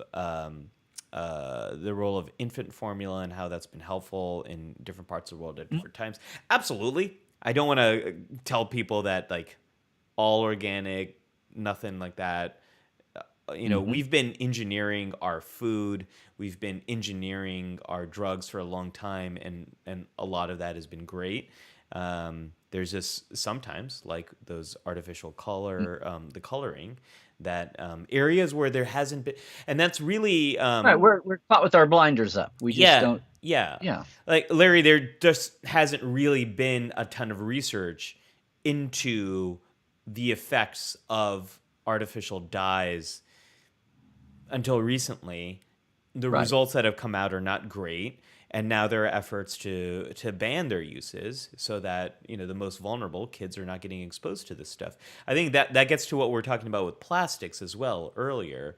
We went full speed ahead without really thinking, what are the consequences of creating a substance that is difficult or impossible to destroy at a huge scale? That's cheap, easy to do, put it in everything. Like, we kind of need to think about these consequences, but we're not a species that's very good at doing that until much later. I think those might be... Oh, one more. Steve said the use of cortisone, which creates the plot in The City of Edge of Forever. Cortisone. And Elon's tears in Elon of Troilus in the effect they Elon had of on Troilus. Yes. Yeah. Good. Yeah, organic. So, yeah, again, I don't want to say it's 60s writing, but her organic, the tears of an Elasian. But yeah, the psychological, the biochemical effect on it's almost like liquid pheromones or something. I mean, but he was attracted to her because she cried on him, but he absorbed her tear, whatever. Yeah, her eye lubrication caused a mood change in Kirk. But it's out there. It's a big galaxy, Mr. Scott. Yeah. It's a big galaxy. Charlotte said that species on Voyager that purposely pollutes areas of space to keep their planet clean not caring that they're poisoning other communities or poisoning the workers on those missions. The Malon. The Malon. Yeah, do we remember the name of that episode? Well, there's several. Yeah, they were in two or three. Yeah, they appear a few times. They're so dirty when you see them. It's like, Well, but physically, like they're all, scarred and disfigured and boils and blisters and yeah. They were groping for a new alien species for a while, so yeah. to use. Let's give the last example here to Libby. Libby says, would the sniffing of beetle snuff be considered warfare on the beetles? So beetle snuff, I think this is a good example of something that's similar to, again, I'm going to use the example. By the way, Jarrod was asking, I know Ali's t-shirt is a name brand, but I can't help thinking he's trying to confess his feelings for Fett. So no, Boba Bay here, Boba Tea, not Boba Fett. This is what my shirt is a reference to. Oh, okay. I was trying to show my love of my favorite biochemical here. I just thought it was some little inlet somewhere up the coast where people went for vacations, and Oh yeah, I could see that. and it had an illiterate t-shirt maker that couldn't spell Bay right. So, okay. No, this is from one of my favorite boba places, Boba Guys. They make great boba tea. But getting back to caffeine here, beetle snuff I think is a good parallel to caffeine. It definitely has some type of biochemical effect, right, Larry? Beyond just like taste, there's some kind of Well, there's a stimulant. You talking about caffeine? Yeah. No, not caffeine. I know caffeine is a stimulant. Beetle snuff. What do you say? Oh. Doesn't Yeah, beetle... well, I take it back to the snuff of the colonial period, right? The 1700s snuff. That was what was that? A little bit of cocaine? You were sniffing cocaine powder, basically. Right. So doesn't right? beetle snuff must have some type of stimulant? It's a Ferengi thing, so of course it's based from bugs. Yeah. Like glee worms, you have to mash up your worms before you. I mean, yeah, it's just. But it does something to you, right? Well, wasn't it introduced with the first time you heard about it was Zek taking some. The first time he was. Yeah. Yeah. I can see Zek yelling at my Hardu for some snuff, but anyway. Yeah. Charlotte says I always figured beetle snuff was like cocaine, so there's some kind of. And an affluent. It's like an expensive thing that only the affluent have, right? Yeah, but it is a part of Ferengi culture, and I think coffee and beetle snuff have something in common here, where when it's used in a culturally appropriate way, it's fine and it doesn't lead to a ton of problems. But when it can get out of hand, either for the individual or it can get outside of what is typical in the culture, then you might start to see a problem. I don't know if we get to see much of that in DS9 or otherwise. Do we see any characters that have a beetle snuff problem, Larry? No, that was never a. Yeah. No, it was more a punchline than it was a. Yeah, and I think that might be more because I think Lily can back. I mean, I think Libby can back me up. Libby can back me up, but I'm sure that beetle snuff was never a plot point, other than just a funny little throwaway. Yeah. I think it's. I think because it's so expensive and it's used. However, if we ever got an 8th season of DS9, I'm sure Ira would want to go there. I think it's mostly used as like caviar. It's a wealthy indulgence, and that it culturally symbolizes your status. Yes. As opposed to something that's it's like snorting caviar. It's like snorting caviar. Another t-shirt. Live support live. It's like snorting caviar. Oh my gosh, Larry. What episode we've got. Okay, why don't we move forward here, Larry? Let's go into maybe we should have stopped to think what kind of a tiger by the tail, what kind of an episode we were going to have if the topic actually was biochemicals. That is not something we did. Larry, I'd like to do a combined counselor's Yes. log as well as It's a about that away time. mission. Here, this is the time of the show where I do a little bit of a deeper dive into some of the stuff that we've been talking about. So, Larry, I talked before. I mean, this is obviously a broad topic that we've taken on. And one of the things I wanted to talk about here was how substances, biochemicals, they're a part of every culture in some way or another. Um, and the problems usually happen when there's a big deviation from what's culturally expected. Have I Hmm. have I talked about the Rat Park study here on Life Support Live? Um, Hmm. no, okay. I don't think so. Okay, good. So we were talking about the war on drugs, the very racist war on drugs in the United States. And again, Larry and I come here with an American perspective on things. I know a lot of other countries are much more progressive on this kind of stuff. But what happened in the 70s here, especially under the Nixon administration, Started with Nixon. Yes. there was a shift from trying to understand different substances and how they impact humans, even Hmm. from like government sanctioned studies like MK Ultra that were trying to understand how LSD and these different things could be used to for their own nefarious purposes. There was a shift under Nixon to make some of these things illegal, to make research on them illegal, all that sort of stuff. And one of the studies that was used to sort of back this up was this study on rats that found if you give the rats a choice between water and a substance like morphine, they give them or cocaine, they give themselves they tap and have so much of it, they lap so much of that. It's kind of how rats do it. They have so much of it that they die, that they overdose. Now, people looked at that research for decades and were like, wow, drugs are bad, man. But it kind of didn't match up with what we were seeing happening from soldiers that were coming back from Vietnam. Most of the soldiers that came back from Vietnam, if they were heavily using substances while they were deployed, most of them did not use those substances when they came back home. And some people thought, oh, well, it's just because they didn't have access to them. No, that's not quite it. A follow-up study to that rat study was called the Rat Park study. And if you do just a Google search for rat amusement park, you can find out about the study. Okay. It's really interesting stuff. So these researchers more recently came along and said, "Hey, wait a minute. Those rats were just given the option between a drug and water. That's it. There was nothing else in the cage. This might be a problem. If you give Hmm. a human the opportunity just for a drug or nothing else, what do you think they're going to do?"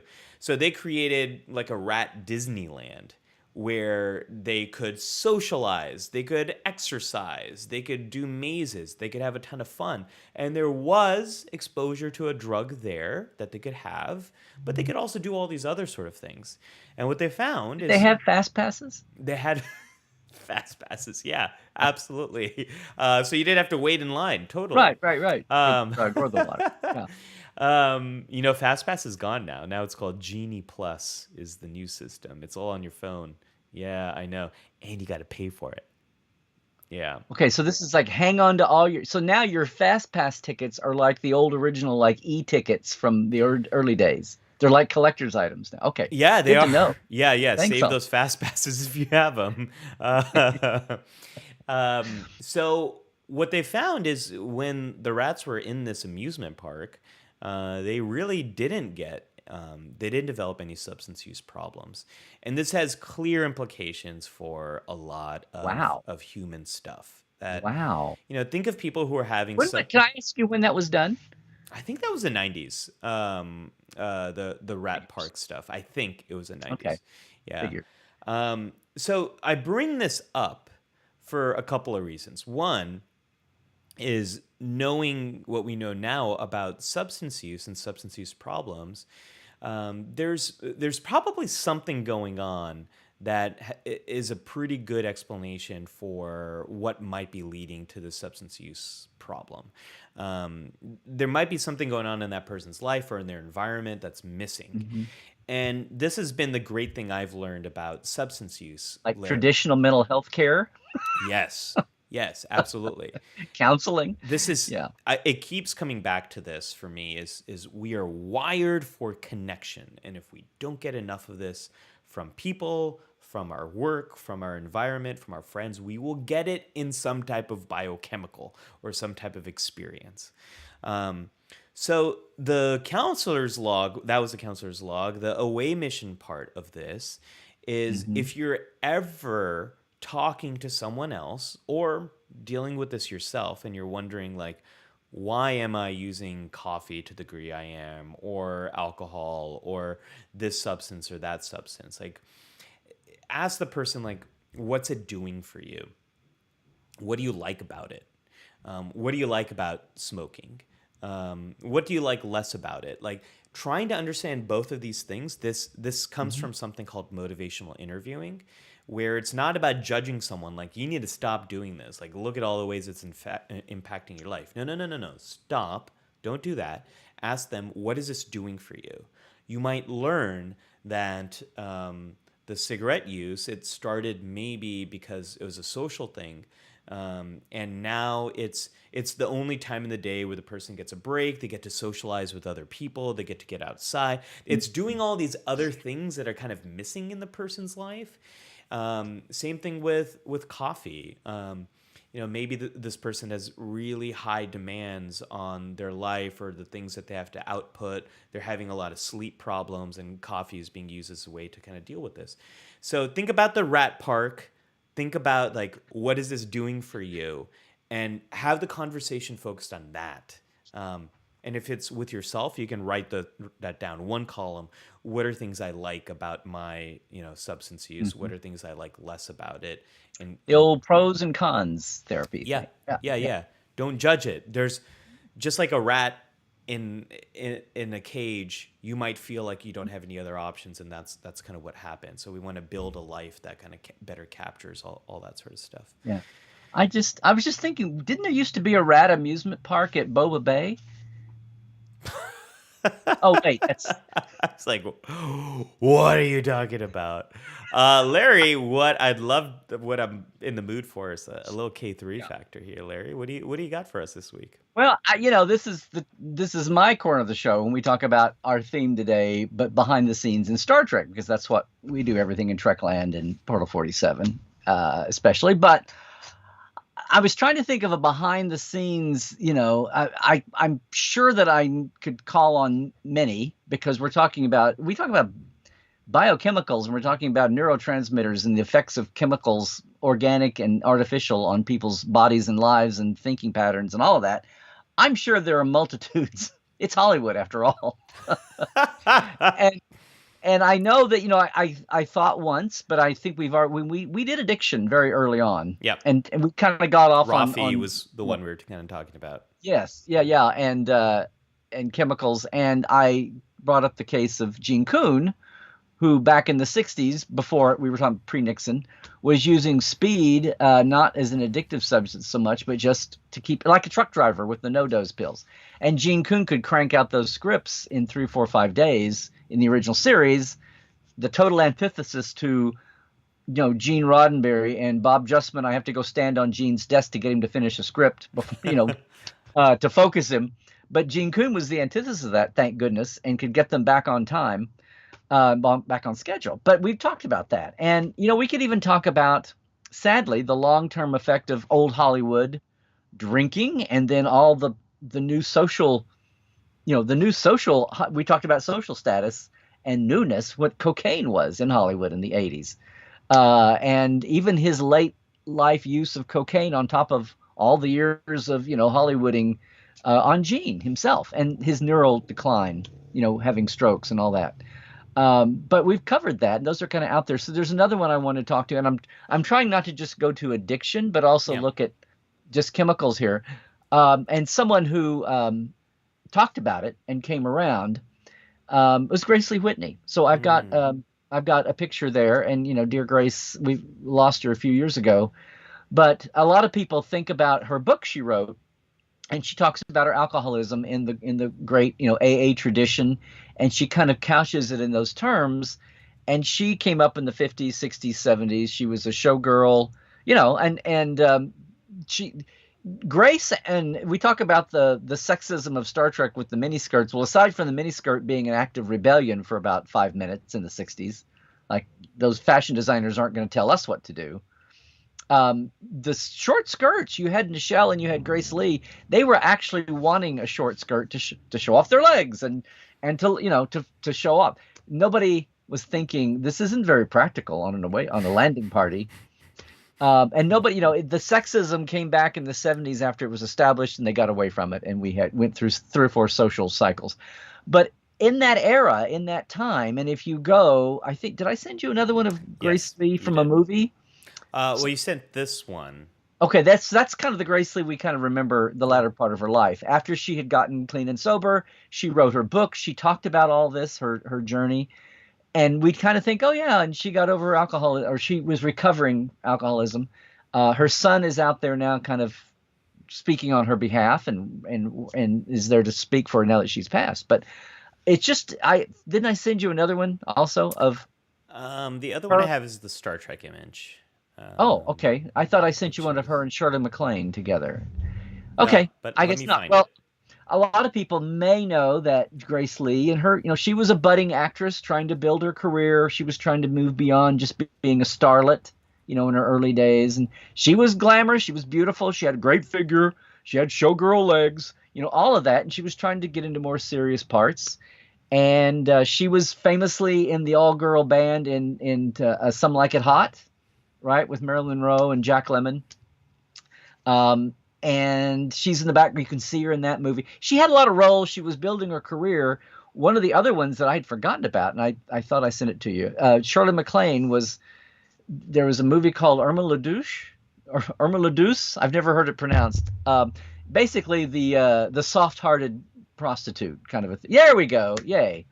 I did send it. That's Grace Lee right behind Shirley MacLaine. And she was either Oscar nominated or Oscar won for this. So Grace Lee Whitney's career was building, and there was a lot of pressure on her, to do that. And as she had a son, she had I think one child. As much a part of later on maybe alcoholism and drinking, she recovered, but a very common social. We were talking about sending cigarettes to soldiers.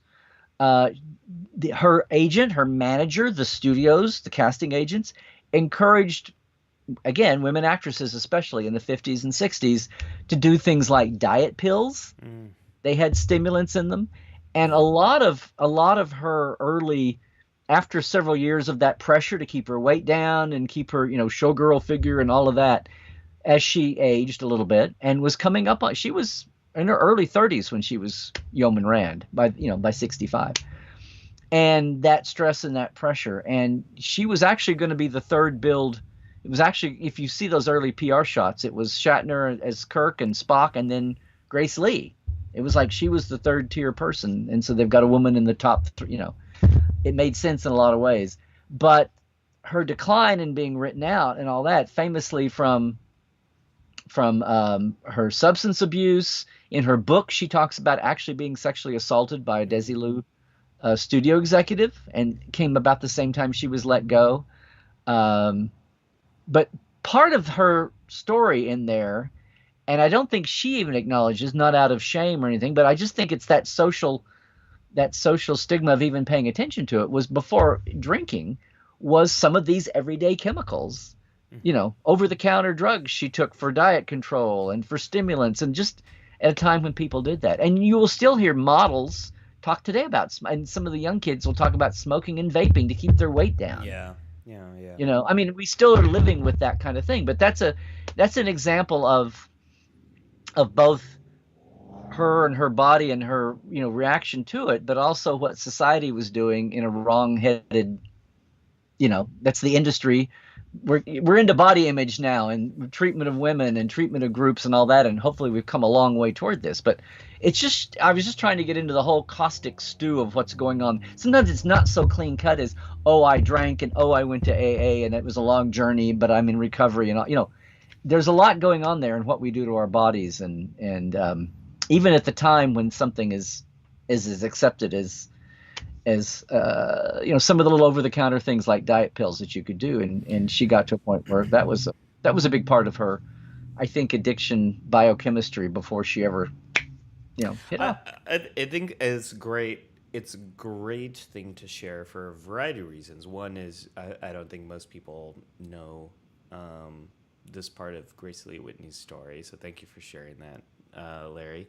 I also the comment you made about diet pills is a really good. We haven't talked about that at all yet as a biochemical thing, and you're absolutely right. It ties into vaping and cigarettes and these stimulants that can reduce your appetite. This is actually one of the biggest problems or side effects, I should say, with a lot of ADHD medications. ADHD medications are stimulants. They're one of the only effective things that we have of dealing with the inattention symptoms of ADHD, the difficulty sustaining focus. One of the side effects of that is they really reduce your appetite. And so that is a concern for parents often when they have a growing teenager or growing child. They need to eat a lot, as anyone around a kid will tell you. So you often have the experience of kids being on ADHD medications. It's quite helpful to get through a lot of the challenges of an academic environment, but the medications wear off at night, which is what we want, and then they're just incredibly hungry. So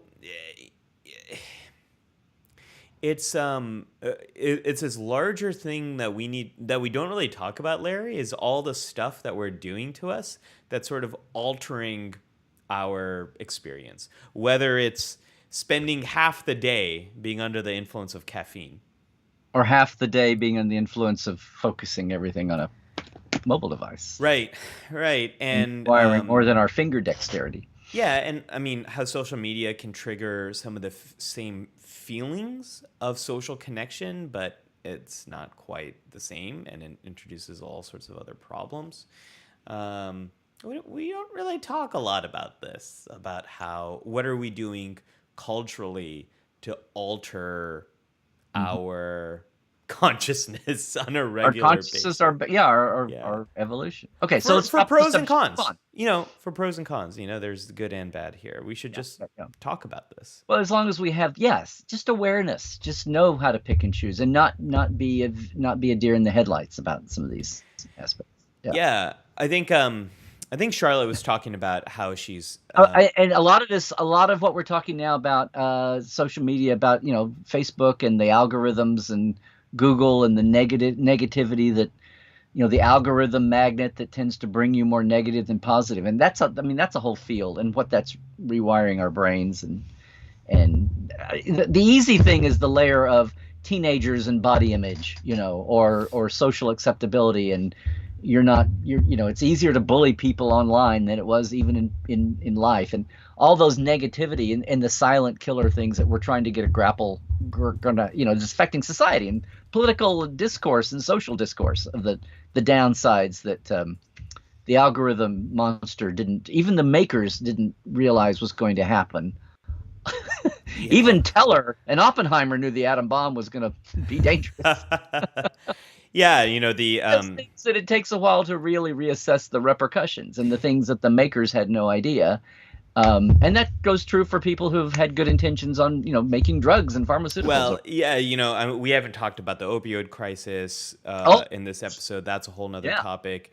Yeah. But you're kind of, if people haven't seen the documentary on Netflix called The Social Dilemma, yes, that's a good one. And my favorite part of that there's a couple of good things in that documentary that I really like, but one of my favorite parts is they interview the creator of the like button, who said, we thought that by creating this, we would spread positivity through the planet. We had no idea it would lead to... It's like a reverse. Yeah, it would create this horrible monster that is that the algorithms are learning about our worst impulses and prioritizing those, and leading to body image problems and extremism and all of these kind of things, you know. So yeah, I think, Larry, it's a great K3. And with that, let's Okay. open up the hailing frequencies here. We've got a lot of great comments. Before we get to those comments, Larry, two things. I want to go over the show timeline. But before that, I'd love for you to talk a little bit about what's going on at Trekland. You've got a few Oh, things yeah. cooking over here. Well, things are opening up, and hopefully we can talk about some things very quickly. Yeah, But one thing for sure is, and I think I sent you this, yeah, I'm pulling it up. for everyone who is going to Vegas this year, to Vegas Trek, and it's still happening. It'll be the end of the month, though, instead of the beginning of the month. And it's at Bally's because the Rio's being renovated. But this is still Creations Entertainment's Trek show. Terrace and I are going to offer the Geek Nation tour, the little one-day trip out to the Valley of Fire and see where Generations, I call it the Kirk Memorial Tour, but go out to there. And there's several surprising places we go to aside from just the film site, but I'll bring the background. It's about 5-6 hours out there. Anyway, if you go to my site, LarryNemecek.com, and on my calendar you can click and get the link for that. But that's the day before the convention goes, and since Vegas Trek has shrunk back to 4 days and starts on a Thursday, that means that this trip will be on the Wednesday before. So you need to get to Vegas the day early because we leave at 7 a.m. because it's August and it's in the desert. So we try to get out there as early as we can. But that's one thing I want to make sure, as we feel like we're opening up again, that's one thing I want to make sure everybody sees, is that some other things on my calendar are still a little up in the air, but that's one right now I can talk about. You know, And of Larry, course, they say, Mark Finale coming up in 2 weeks at Virtual TrekCon. you know what they say about the Valley of Fire? It's the valley in which we burn. I prefer to think of your sunscreen. Yeah, I prefer to think of valleys as reminders of these moments because they might not come again. Anyways, your sunscreen joke was better than mine.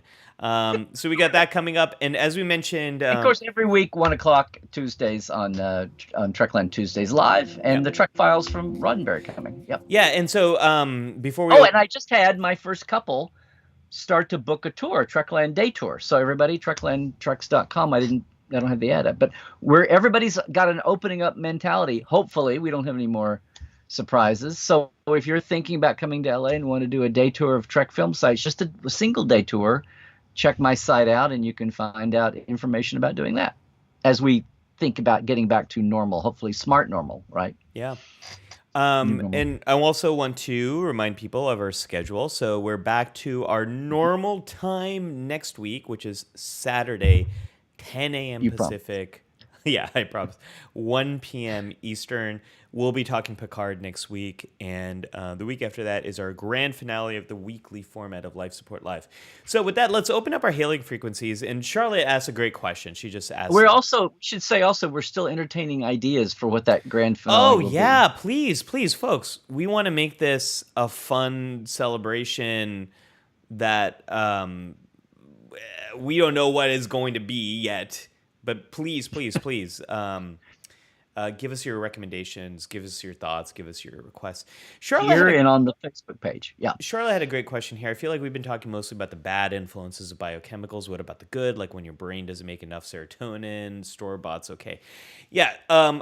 Two really great examples of this, Charlotte, are ADHD as well as bipolar disorder and certain forms of depression as well. So, bipolar disorder is a real problem where people are fluctuating between too much energy and intensity and sort of too little, which kind of gets you to a depression point. And regardless of what's happening in your life, your mood can fluctuate from high to low. And really the best treatment for that does come from medications. We have a few different medications that can help bring, instead of the intensity being in this range, it can kind of bring it down. that is amazing and wonderful. And then for a lot of people who have unipolar depression, just sort of not bipolar, but it's more in one category. For a lot of them, medications are just enough, and they're enough to kind of help them get going in the right direction. Just leveling things out. Yeah, doesn't mean they need it forever, but it does mean it can be helpful in kind of getting things moving in the right direction. And the other clear area where medication is the first line of defense here is ADHD. We don't have a lot of good ways of addressing ADHD. Has a collection of different problems. You can think of it. It's not a one size fits all box. No, Yeah. there's a lot of diversity in how people experience it. We know much more about how it works and how it impacts your brain. It does seem to be the connection between the front part of your brain and the back part of your brain. It's not working as well as it does in other people. There are a lot of benefits to it. There's probably good reasons why it's stuck around in our genome for so much time. There's a lot of amazing things people who have ADHD can do that people without it can't. But to address that one part of the very difficult time focusing on things, medications seem to be the best way to give people a fair shot at those same tasks. So, yeah. You're focusing on neural applications, but there's just good old insulin. Oh my gosh, how could we not have mentioned insulin? Yeah. If your body does not make enough insulin, you need store-bought. And that is a great example, Larry. That's a fantastic example. Why, thank you. I just happened to think of it. Okay. Boy, Larry, were people giving us a lot of great Damar jokes here. We've got Damar drinks Kanar from a jar at the bar with Kendar and a Jeb Hadar. Nearby a star from Qatar. Oh man, then a man from Fringinar greets Roga Dinar.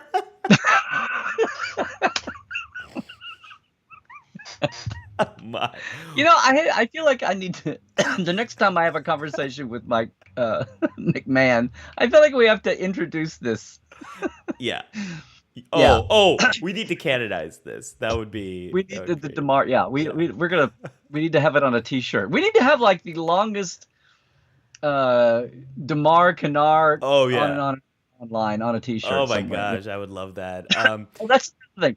The LSL stuff in the T Public store. It's not going anywhere, guys. No, it is not. It'll be there too. Yeah. Charlotte also said. Charlotte talked about giving up dairy for Lent, and this kind of makes me think of lactose intolerance, Larry. I've got lactose intolerance.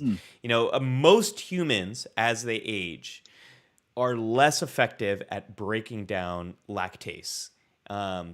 And for me, getting lactate pills is enough to help me to deal with digesting dairy and stuff. But I know folks for whom getting lactate pills, it makes no difference. They have a lot of digestive problems if they drink dairy or eat cheese, any of that kind of stuff. So that's another example that like most humans, as we age, we don't digest this stuff very well. All right, great talk. Okay, so let's. Scott asks, ECT reminds me I did a round of TMS, transcranial magnetic stimulation treatments about a year and a half ago. Always been curious to ask you, Ali, about your thoughts, although I don't know if and how it relates to today's topic. It relates to today's topic because you asked about it, Scott. Help me out here, because TMS sounds like some kind of female problem, so that's obviously not what it is. So no, it's actually it's kind of a surgical intervention where there's direct stimulation on the brain, and it's used to treat really treatment-resistant depression. Scott, it's effective. It works for a lot of people. It's very well researched. It's more invasive, but it's much better than going through life having this problem that hasn't received other support. So I think it's a great option for a lot of people. Look, Larry, big picture when it comes to psychiatry. the more medical intervention of mental illness. You giving me a good Kirk Sided, like, not too sure I was about just this one. trying to do the big picture. Oh, you know, I big was picture. trying to That's a think big about- picture. Okay. Yeah, that's the international symbol for taking the big picture. Okay. If we take the big picture here, I think 50 to 100 years from now, we're going to look at medical interventions for mental illness and think about what we were doing now as a sledgehammer approach to addressing these problems. And in the future, we're going to have more pinpointed, personalized medicine. We're not quite there yet, but we will get there pretty soon. Oh, man. Well, it's just a matter of time. We've only been at this for, 40, 50 years. And it's a complex, complex issue. My daughter is slamming. I'll be there soon, sweetie. Let's take. Okay, well, Larry, why don't you take a comment, and I will be right back. You take a comment. Okay, I'm just gonna go to the end of the chat and see where everybody is. So Sunday, I want to say, everybody, thanks for. Okay, now we can have fun. Just thanks everybody for coming over to Sunday for today. But seriously, we should go to the Facebook page. We are seriously looking for ideas for the finale. And now I am seriously trying to get the mother of all Canar, Damar, Bar, Frankenar. We need to make the longest sentence possible. Come up with all the clauses and phrases you can. And we need some ideas for coming up with a new design, and we'll do it. Oh, look, you've got a co-host. I do have a co-host today. Co-host is very excited about the choo-choo train whistle she just got from. How does it work, sweetie? Sounds just like a train. Mm-hmm. Oh, birthday party favors. Yep. Very, very cool stuff, sweetie. Alrighty, Larry. Let's see. What?